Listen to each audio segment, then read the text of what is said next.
some of us from Bochum are here and joining in this very nice workshop. So we continue now with a presentation of René Baston. He is a postdoc. He was working in Bochum and jointly having a postdoc with our neighbor University Dortmund. And he has a PhD on biased belief. And then also his main subject is actually philosophy of suicide, but he has also some papers on knowing how and belief, and his work on belief is the focus now. Can belief explain implicit bias? Not without a theory of reasoning. The floor is yours. Thank you very much, Albert, for the introduction, and thank you everybody for joining. So my talk is about a snippet of my PhD thesis, which was about on the nature of implicit prejudices. What I'm going to do is, talk a little bit about the background of the research on implicit attitudes or implicit prejudices, and then I will. Briefly speaking, the idea is that there are something like unconscious mental states which influence behavior and thought in a way which was not intended by the agent, put it this way. Then I introduce a position in philosophy. It's called the structural belief hypothesis, which was put forward by Eric Mandelbaum, who unfortunately cannot participate because he's in India currently. I will briefly outline what Mandelbaum thinks about this approach, how he understands belief in this context. Then I will talk specifically about the reasons responsiveness criteria for unconscious beliefs, and I will raise some worries about this, and looking forward to discuss what actually reasons for belief for evaluations look like. So, brief overview in the beginning. In social psychology, there are at least 3 different series of racism which are used to explain discriminatory behavior. Old-fashioned racism and modern racism. The first 2 are like psychological series of racism in which the people who are classified as racist in this sense are aware of having prejudices or stereotypes, whereas for this case, for aversive or sometimes called implicit racism, the idea is that people are unaware of having these prejudices or stereotypes. How did it develop in the first place? Psychologists and sociologists noticed that explicit prejudices were going down in the general public, but at the same time they noticed that overall the situation for minorities did not really significantly improve in many areas. And one explanation was that, maybe there's something else going on.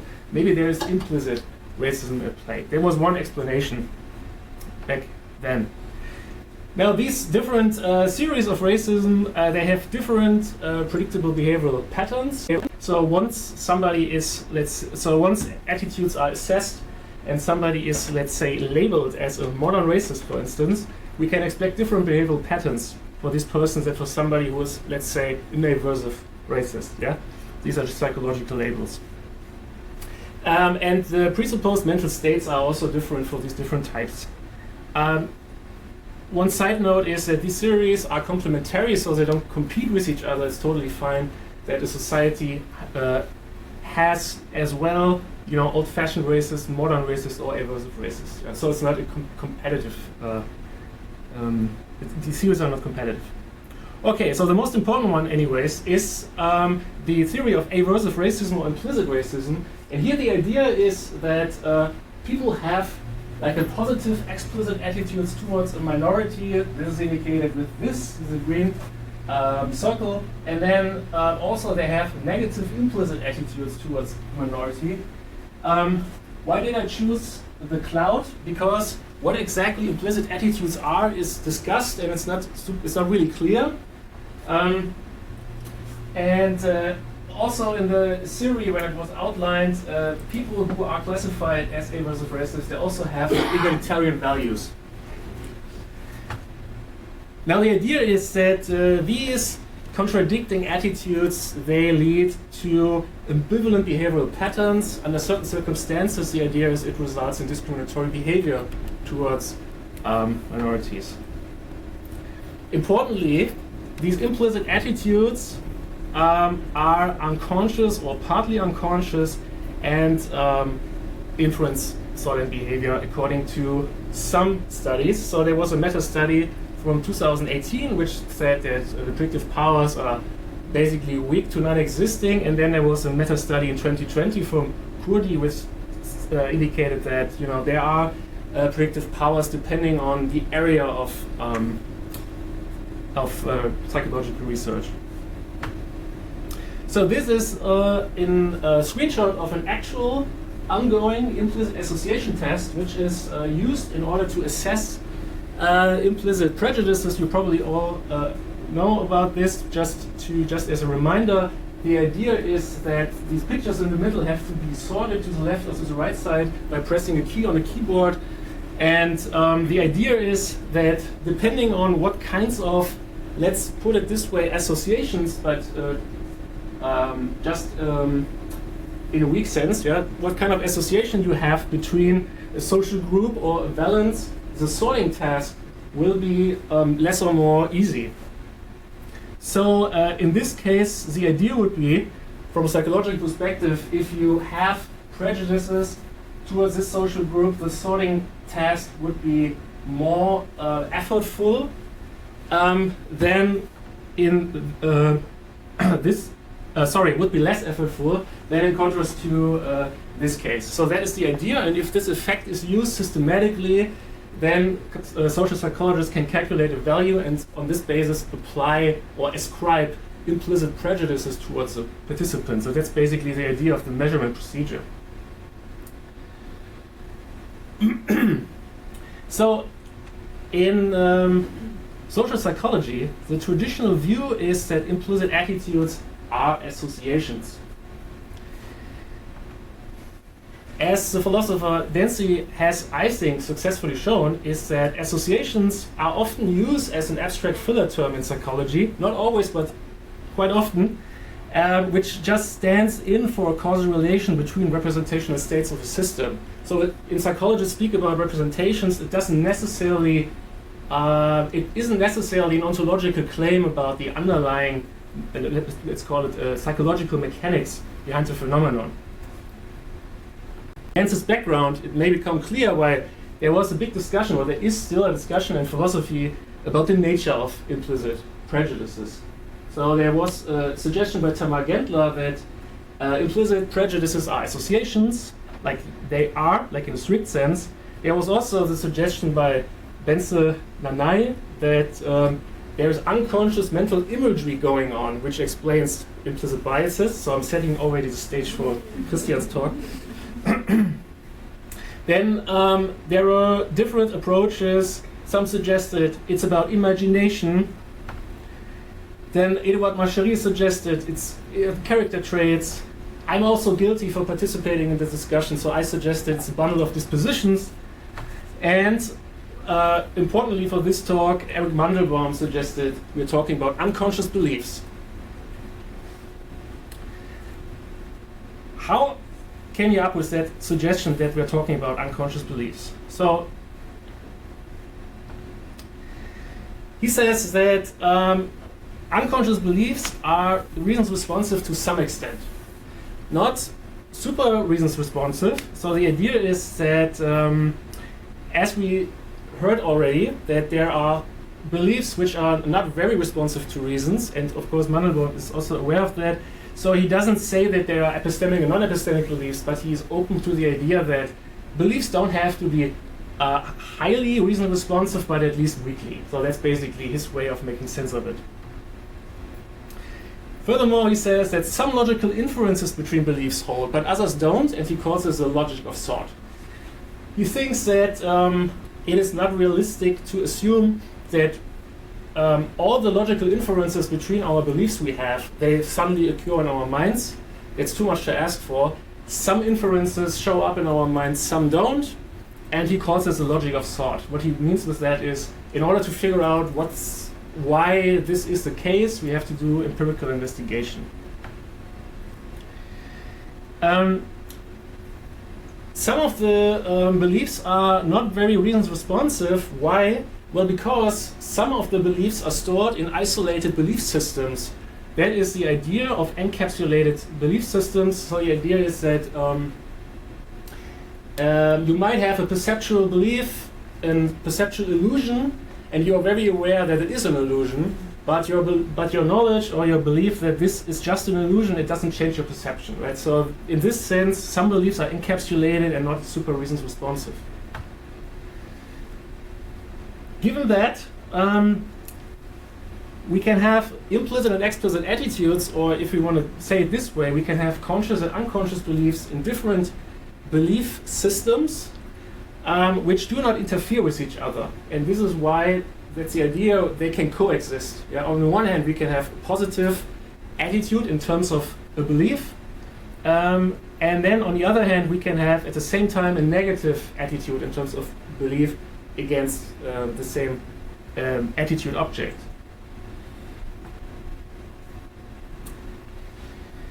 Also, Mandelbaum says that he doesn't have high normative demands regarding the truth-seeking function of belief. So here, it's again, he has like this idea of weak reasons responsiveness.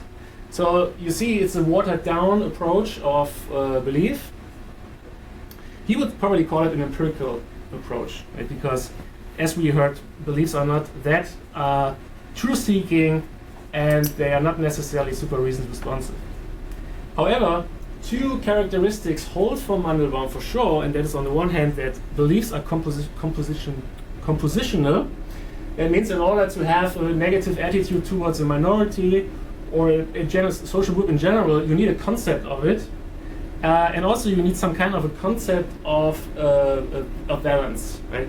It doesn't have to be a concept like language-wise, but at least you need something like a representation, a conceptual representation, right? Which could figure into this idea of composing a proposition in the end. And as I said, also important that these mental states are weakly reasons responsive. And this is the characteristic I want to focus in now.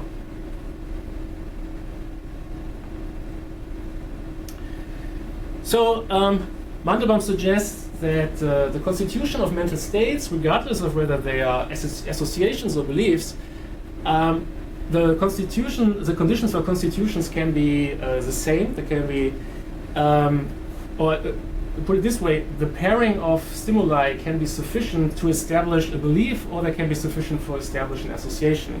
For instance, if you noticed multiple times smoke and multiple times fire afterwards, then it's not far-fetched to assume that the association between smoke and fire is established.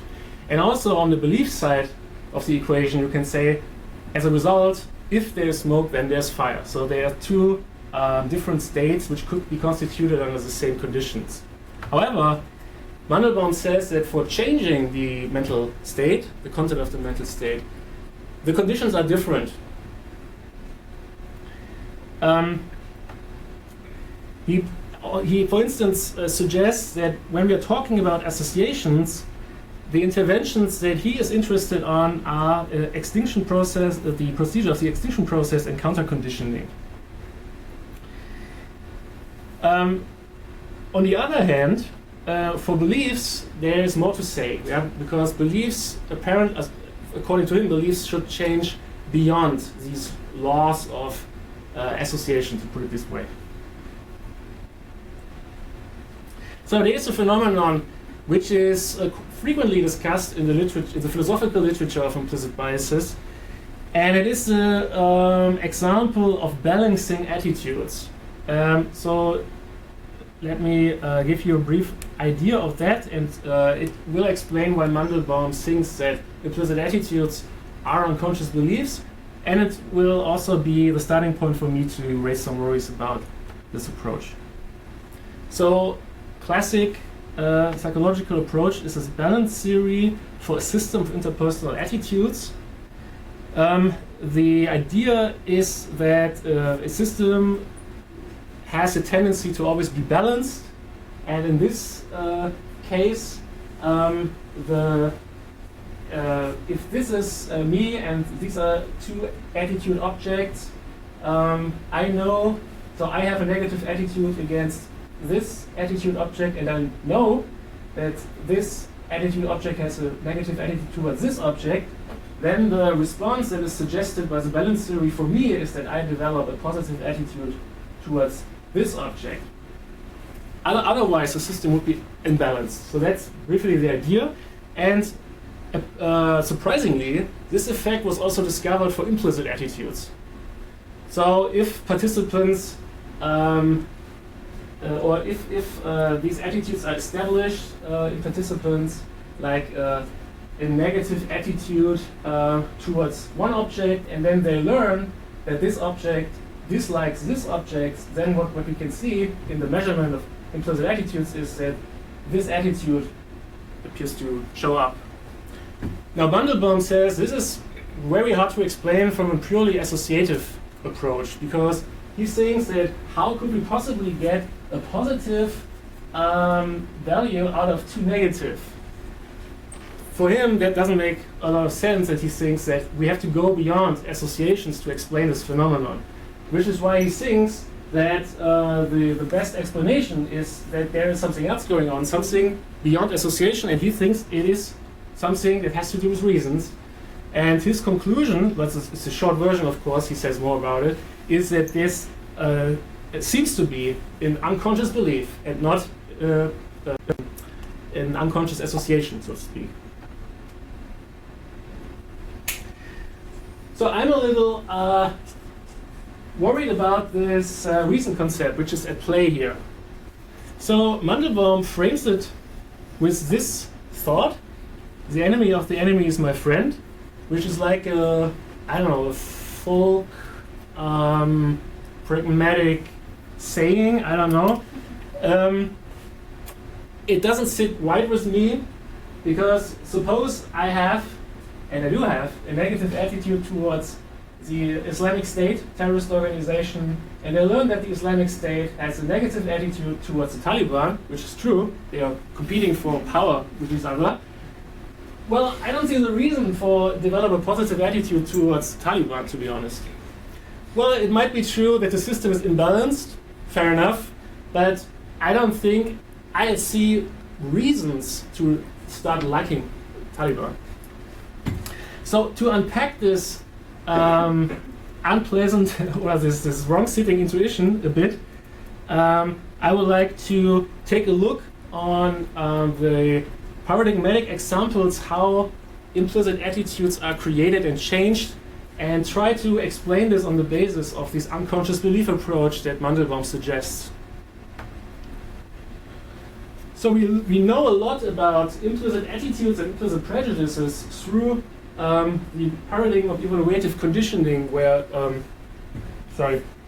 implicit attitudes are established and modified. And then here we have basically a way how attitudes are established, like with pairing of the conditioned stimulus with a balanced unconditioned stimulus. And then the idea is that through the pairing, the value of the unconditioned stimulus is transferred to the conditioned stimulus. And when it comes to modifying, there is on one hand extinction, or the idea that extinction could possibly modify implicit attitudes, which is not true for implicit attitudes. Things look a little bit different or more mixed when it comes to counter-conditioning. Here, the idea is that the conditioned stimulus is shown sequentially with a different balanced unconditioned stimulus, and then the idea is, well, it depends on interpretation. Either there is a change of valence, or if you put it differently, there is a new learned connection which now competes with the old one. You can find both explanations in the literature on implicit attitudes. I think more common is the second one.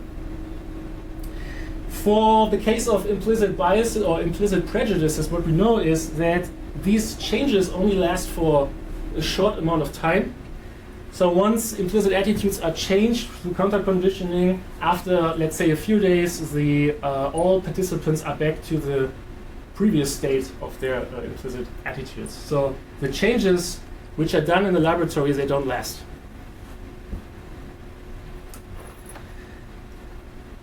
Okay, so I would like to talk about these procedures against the background of these reasons-responsive unconscious beliefs to explain to you why I think that this reason notion is quite problematic in this area. So suppose we're establishing a new implicit attitude. Let's say an attitude towards a sound. Just a toy example, right? So on the one hand, there is a sound, and then afterwards there's an electric shock. It is paired, and then the idea would be that as a result, there's a negative implicit attitude towards the sound developed. Now, from the unconscious belief perspective, the question would be, what is the content of the belief now, which is created with this procedure? Now, one way to look at it would be to put it this way. When there is a sound, then there is an electric shock, which I think would be supported by the data the participant gathered undergoing this procedure, right? So arguably, this would be a reasonable way to spell out the belief's content, but we are not talking about expectancy learning in evaluative conditioning. We are talking about evaluations. So the result of the mental state is something like this. The sound is bad. That is the result of the unconscious belief. But my question is simply, where is the reason for that? The sound is clearly not the source of the electric shock, nor does it cause any kind of harm.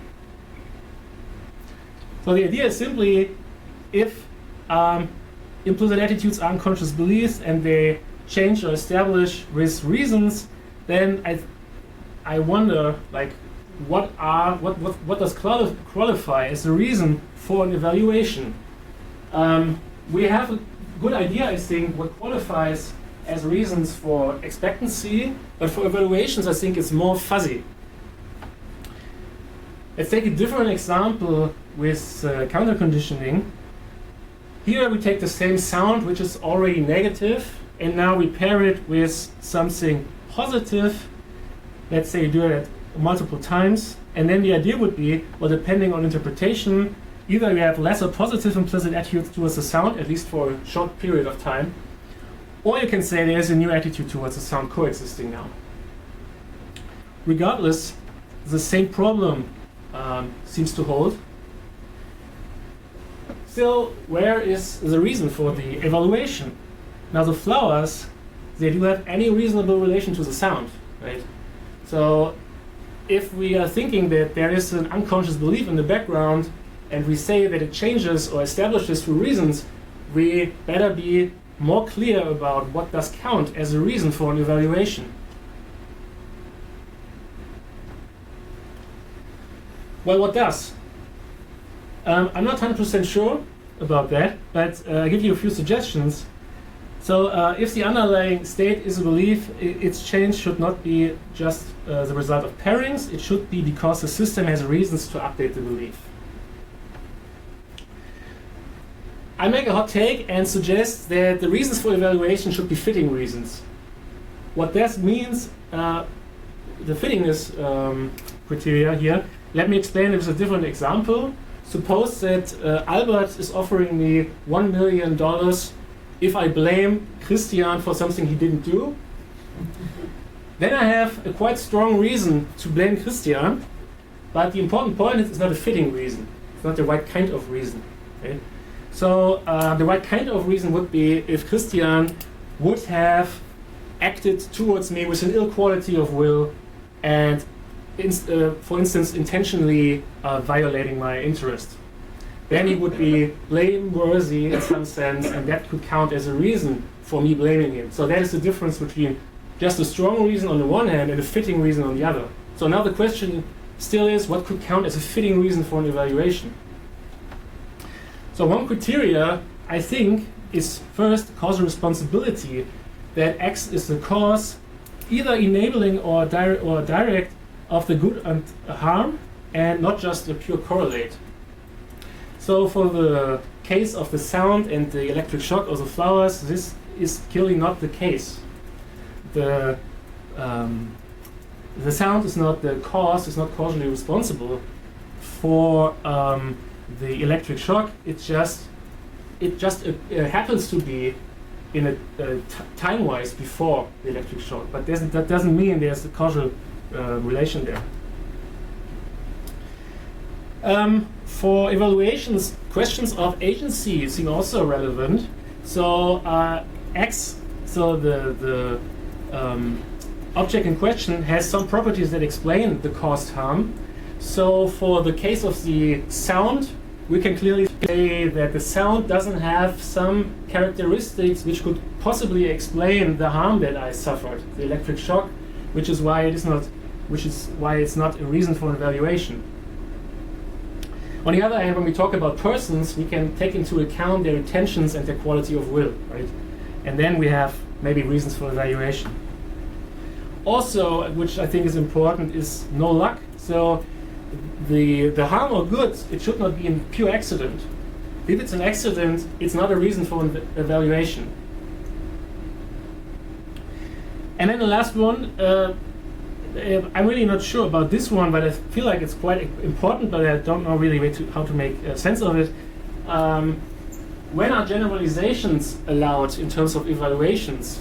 So suppose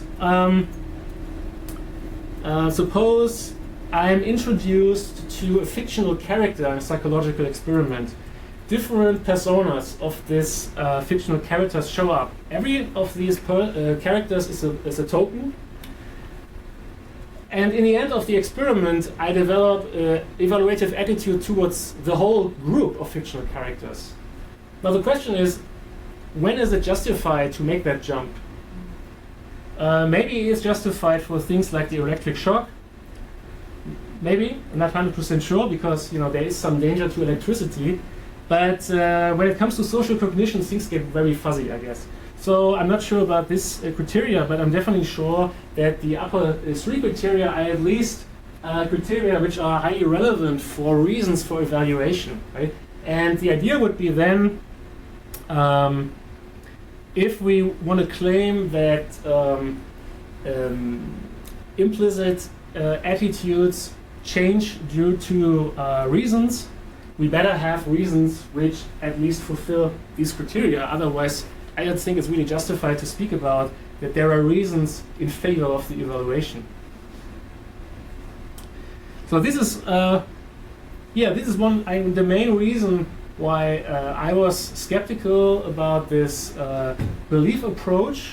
I myself argued that implicit attitudes are not reasons responsive, but I argued that there are dispositional bundles which are ascribed to people in order to predict their behavior. That was the idea. But I just wanted to raise this worry about the relation between beliefs and reasons, and when it comes to evaluations in particular, that these reasons must be of a certain kind in order to fulfill the function that we subscribe to it. Yeah, and basically that's already it, so thank you very much for your attention.